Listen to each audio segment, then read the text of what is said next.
매일 성경과 함께하는 오늘의 큐티 시간입니다. 10월 15일 오늘의 말씀은 열왕기상 16장 15절에서 34절입니다.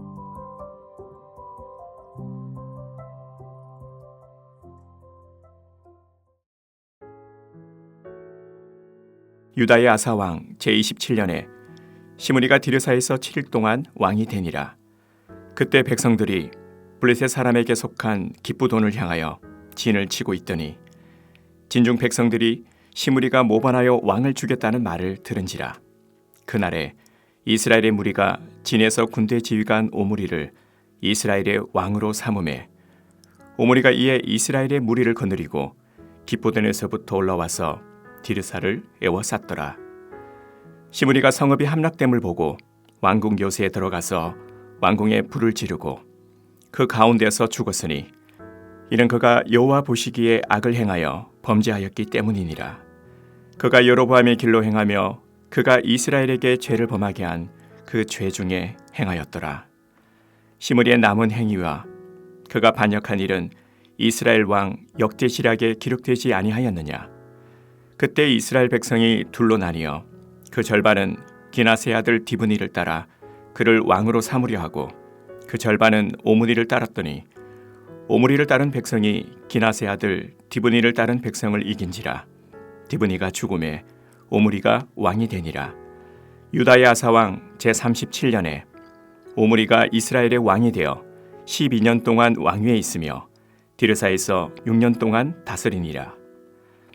그가 은 2달란트로 세멜에게서 사마리아 산을 사고 그 산 위에 성읍을 건축하고 그 건축한 성읍 이름을 그 산 주인이었던 세멜의 이름을 따라 사마리아라 일컬었더라.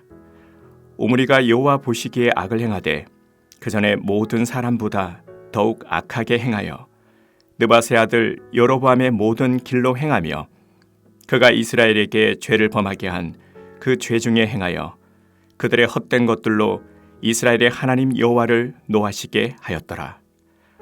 오므리가 행한 그 남은 사적과 그가 부린 권세는 이스라엘 왕 역대시락에 기록되지 아니하였느냐. 오므리가 그의 조상들과 함께 잠에 사마리아에 장사되고 그의 아들 아합이 대신하여 왕이 되니라. 유다의 아사왕 제38년에 오므리의 아들 아합이 이스라엘의 왕이 되니라. 오므리의 아들 아합이 사마리아에서 22년 동안 이스라엘을 다스리니라. 오므리의 아들 아합이 그의 이전의 모든 사람보다 여호와 보시기에 악을 더욱 행하여 느바세 아들 여로보암의 죄를 따라 행하는 것을 오히려 가볍게 여기며 시돈 사람의 왕 엣바알의 딸 이세벨을 아내로 삼고 가서 바알을 섬겨 예배하고 사마리아에 건축한 바알의 신전 안에 바알을 위하여 제단을 쌓으며 또 아세라 상을 만들었으니 그는 그 이전에 이스라엘의 모든 왕보다 심히 이스라엘 하나님 여호와를 노하시게 하였더라. 그 시대에 베델 사람 히엘이 여리고를 건축하였는데 그가 그 터를 쌓을 때에 맏아들 아비람을 잃었고 그 성문을 세울 때에 막내 아들 수굽을 잃었으니 여호와께서 눈의 아들 여호수아를 통하여 하신 말씀과 같이 되었더라.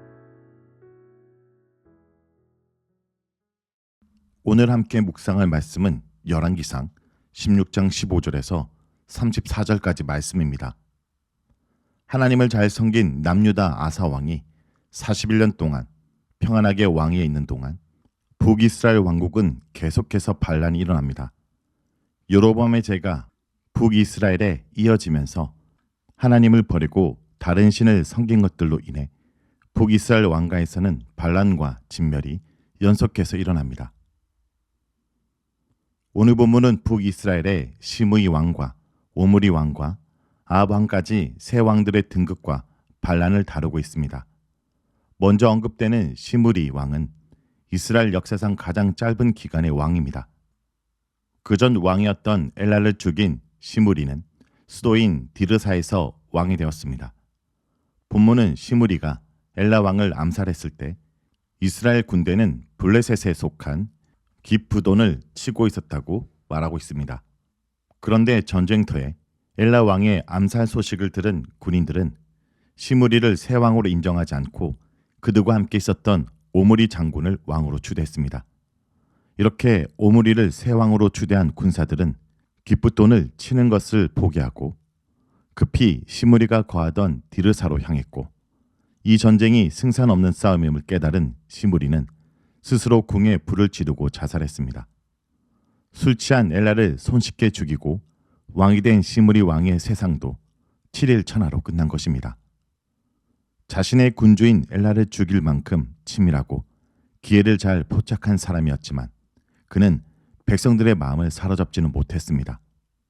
사실 7일 동안 잠깐 왕이 된 자를 왕의 역사로 기록하고 평가할 이유가 있을까 싶지만 성경은 그가 7일의 통치였지만 여로보암의 악행을 그대로 따른 자라고 평가하므로 반복되는 왕권 찬탈과 반란의 이유가 무엇인지 명확하게 보여줍니다. 칼로 일어선 사람이 칼에 의하여 망하게 되는 것임을, 원하던 것을 해냈다고 한들 하나님의 축복이 아닌 것임을 보여주고 있습니다. 이렇게 시므리는 자신의 욕망을 이루는 모반은 성공했지만 인생은 실패한 모델인 것입니다. 시므리 다음으로 등극한 왕은 오므리 왕입니다. 특별히 오므리 왕의 이야기는 다른 왕들의 이야기와는 전혀 다른 형식을 가지고 있습니다. 보통은 정적을 제거한 이야기가 먼저 나오고 그 뒤에 등극 이야기가 나오는데, 오므리는 백성들의 지지를 절반만 받았기 때문에 초반에는 반쪽짜리 왕이었습니다. 나머지 절반의 이스라엘 사람들은 기라스의 아들 디브니를 왕으로 삼으려고 하였습니다. 그래서 이스라엘은 오므리파와 디브니파로 나누어 또다시 내전이 벌어졌습니다. 결국 오므리를 따르는 사람들이 디브니를 따르는 사람을 이겼고, 디브니는 죽고 결국 오므리가 왕이 됩니다. 두 번의 전쟁을 치르고서야 유다의 아사왕 33년에 이스라엘 왕이 되었고 12년 동안 왕이 있었습니다. 짧은 기간을 통치했던 오므리의 업적 중 가장 주목할 것은 이스라엘 수도를 사마리아로 옮긴 것입니다. 오므리는 2달란트로 세미랴라는 사람에게서 사마리아 산을 사서 성읍을 건축하였고 6년을 거기서 다스립니다. 상업적, 군사적 요충지였던 사마리아를 수도로 세워 이스라엘을 재정비하였고, 강대국 아람에게 효과적으로 대응하기 위해 남한국 유다와 전쟁도 중단하였습니다. 11개에서 오므리 왕에 대해 간략하게 소개하고 있지만 당시 고대 문헌에서는 오므리 왕을 정치 외교적으로 뛰어난 인물로 평가합니다. 그리고 모압의 비문에는 오므리 왕은 모압 북쪽을 공격하여 그들의 조공을 받아냈다는 기록도 있어서 이런 오므리 왕의 능력을 인정했던 아수르 백성들은 그들의 기록에서 이스라엘을 오므리의 땅이라고 부르기도 했습니다. 하지만 이렇게 사회적, 국가적 업적에 대해 열왕기서는 전혀 언급도 하지 않고 인정하지도 않습니다. 열왕기 저자의 오므리 왕에 대한 평가는 한마디로 악하다입니다. 여러 가지 업적에도 불구하고 오므리는 여호와 보시기에 악을 행하되 그전 모든 사람보다 더욱 악하게 행하였다라고 말합니다. 그 이유는 첫째, 여로보암의 길에서 돌이키지 않고 우상들을 섬겼기 때문입니다. 이스라엘의 왕조가 바뀌어도 여로보암이 행했던 통치 방식이 변하지 않았습니다. 둘째, 두로와 동맹을 맺기 위해 공주 이세벨과 아들 아합을 결혼시켰기 때문입니다. 철저한 바알 숭배자인 이세벨을 며느리로 삼은 것은 하나님 보시기에 더욱 악한 것으로 평가된 것입니다. 오므리는 짧은 통치 기간 동안 이스라엘을 오므리 땅이라고 불릴 만큼 안정되고 부강한 나라로 만든 왕이었지만 자신의 나라를 굳게 세우는 데만 관심을 두고 하나님 나라를 온전히 세우는 것에 무관심했기에 그는 여전히 다른 왕들처럼 악한 왕으로 평가됩니다. 그러므로 하나님은 우리가 이 땅에서 이룬 세상적 성과를 보고 평가하지 않으십니다. 먼저 그의 나라와 그의 의를 구하는 삶을 살았는지 보신다는 것을 잊어서는 안 됩니다. 이어서 오늘 본문에서 언급되는 왕은 아합입니다. 오므리가 죽자 그의 아들 아합이 뒤를 이어 왕이 되었습니다. 그는 사마리아에서 22년 동안 이스라엘을 다스렸습니다. 제법 긴 기간 북이스라엘을 통치했지만 열왕기 저자는 그의 군사적, 정치적 능력이나 업적에 대해 전혀 관심을 기울이지 않습니다. 유일한 본문의 관심사는 그의 종교 생활이었습니다.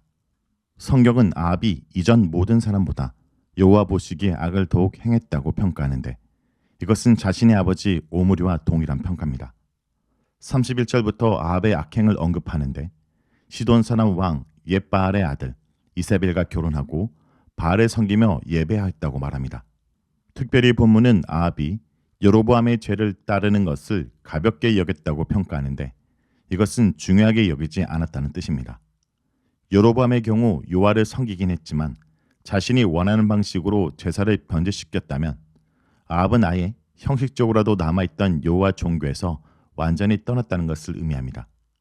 그는 여호와를 완전히 떠나 바알신에게 제사하고 경배한 것입니다. 그리고 그는 그뿐 아니라 사마리아에 바알 신전을 만들고 제단을 쌓고 아세라 기둥을 세웠습니다. 이는 마치 솔로몬이 예루살렘에 여호와를 위한 성전을 만들고 여호와를 위한 제단을 만든 것과 비슷합니다. 북이스라엘 수도인 사마리아에 바알의 신전과 제단을 만들어 아합이 제사 드리고 경배했다는 것은 이스라엘의 공식 종교를 바알 신앙으로 바꿨다는 것을 의미합니다. 이런 상황에서 34절은 갑자기 베델 사람 히엘이라는 사람이 여리고 건축을 한 것을 말합니다. 이것은 아합을 포함한 리더들이 부패한 것과 동시에 백성들도 한 통속이 되어 하나님 말씀을 귀담아 듣지 않았다는 것을 보여줍니다. 여호수아가 경고한 저주를 무시하고 히엘은 여리고 성을 재건했습니다.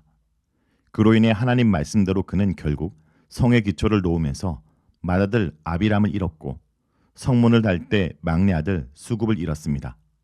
이렇게 이야기 끝에 예언이 성취된 이야기를 기록하고 있는 것은 아합과 이스라엘에 대한 강력한 경고를 그들이 무시하면 이런 비극을 겪어야 된다는 경고입니다. 하지만 아합은 히엘처럼 어리석은 선택을 하고 징벌을 앞으로 받게 됩니다. 자, 이렇게 우리는 오늘 본문을 통해 북이스라엘 세 왕을 보게 됩니다. 그들은 하나같이 하나님 보시기에 악했습니다. 그리고 그들의 악은 점점 심해져서 하나님 나라의 역사를 마치 돌이키는 모습을 보입니다. 이스라엘 땅을 이전에 가나안 거민이 살던 시대에 섬겼던 바알의 땅, 우상들의 땅으로 돌려놓은 모습까지 아합은 보이며 그와 함께 백성들도 여호수아 금령을 어기고 여리고에 다시 건축을 합니다. 이는 하나님 나라의 역사를 거스르는 모습이며 이스라엘 땅을 다시 가나안화 시키는 모습입니다. 하지만 하나님 역사는 거스를 수 없게 하나님은 그들이 향한 심판을 준비하십니다. 성도 여러분, 우리는 어떻습니까? 하나님이 우리에게 주신 가정과 직장 등 우리의 일터와 삶터를 하나님 나라의 땅으로 만들기 위해서 순종의 길을 걸어가고 있습니까? 아니면 그곳에서 내 연봉과 직위, 권리를 높이기 위해서 그곳을 하나님 나라화하지 않고 가나안화하는 불순종의 길을 걸어가고 있지는 않습니까?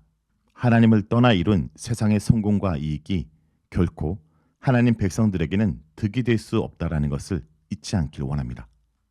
기도하겠습니다. 주님, 북이스라엘 세 왕의 이야기를 통해서 다시 한번 깨닫습니다. 하나님을 떠나 내가 주인 되는 나라, 내가 만든 나의 성에서는 절대 안식을 누릴 수 없음을 깨달았습니다. 하나님의 방법과 때가 아니라 나의 힘으로, 나의 악한 방식으로 나의 경쟁자를 누르고 내가 있는 곳에서 내가 우두머리가 되면 내 인생에 평안이 올 것이라는 착각을 하고 살았다면 용서하여 주시옵소서. 특별히 조국의 지도자를 위해서 기도합니다. 끊임없이 다툼과 비방을 통해 자신의 권력만 유지하려는 모습이 북이스라엘 지도자들과 다르지 않습니다. 이 나라를 불쌍히 여겨주시고 현재 지도자들이 여로보암의 악한 길을 가지 않고 아사 왕이 갔던 하나님 보시기에 선한 길로 행하는 지도자들이 되게 하여 주시옵소서. 주님, 오늘도 하나님이 허락하신 아름다운 우리의 삶터와 일터를 나 자신의 유익을 위해 싸우는 전쟁터로 만들지 않고 하나님 나라 비전을 펼쳐가는 소망의 꿈터로 세우는 삶을 살도록 우리를 인도하여 주시옵소서. 예수님의 이름으로 기도드립니다. 아멘.